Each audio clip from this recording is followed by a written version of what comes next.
Good morning and welcome to Coffee with Karma. So, today we're going to talk about 5 strategies to identify what your audience craves.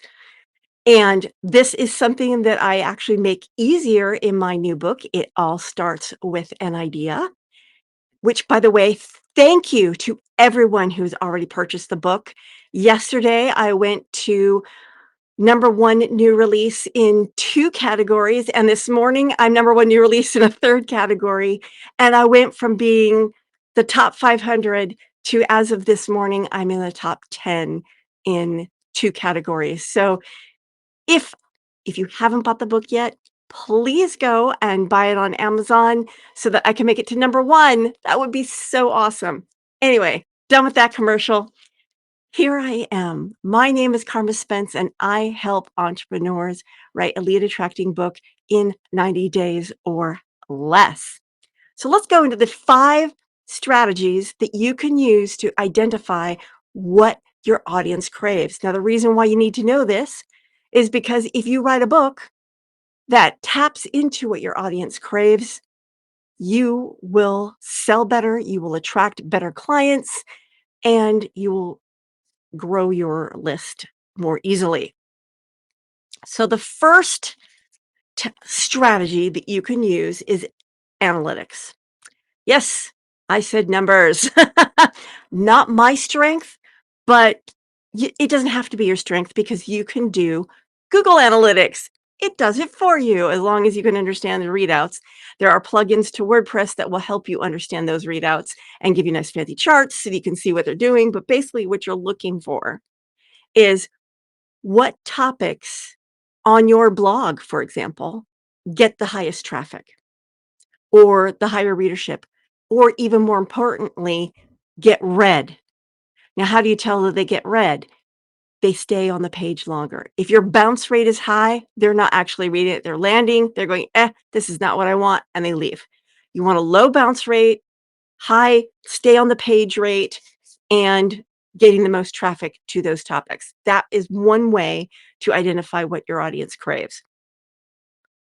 You can also use insights from your email program because I know Aweber does this. I'm pretty sure that other programs do this, but it will tell you what your open rate is over time.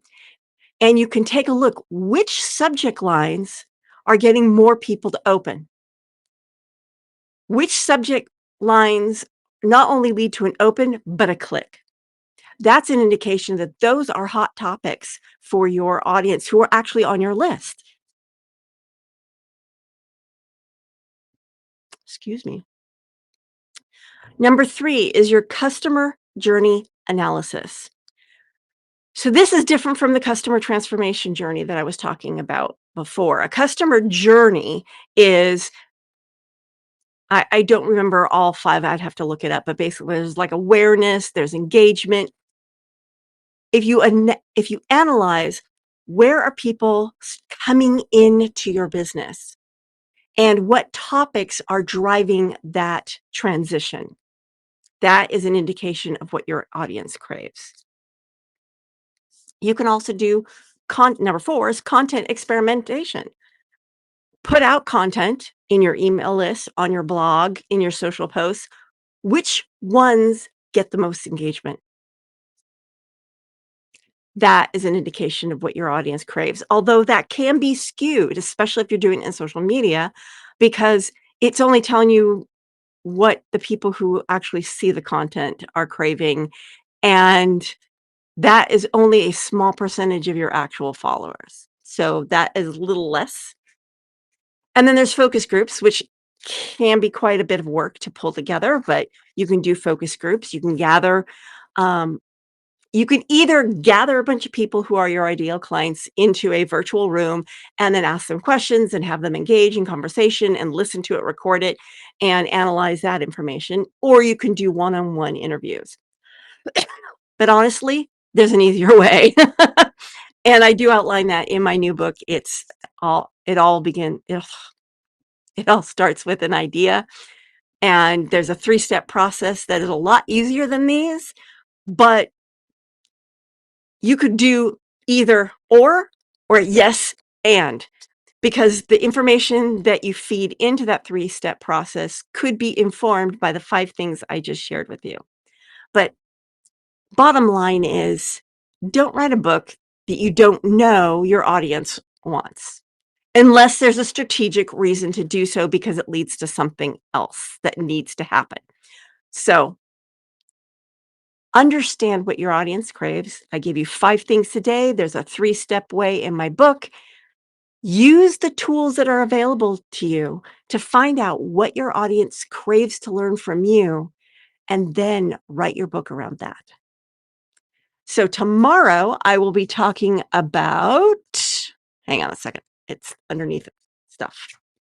I will be talking about techniques to spark ideas that fuel business growth. That will be 5 things that I will share tomorrow. And this is Karma Spence saying ciao for now. If you want the link to my book because you haven't bought it yet, just drop in book link into the comments and I will reach out to you. I'll see you tomorrow. This is Karma Spence saying ciao for now.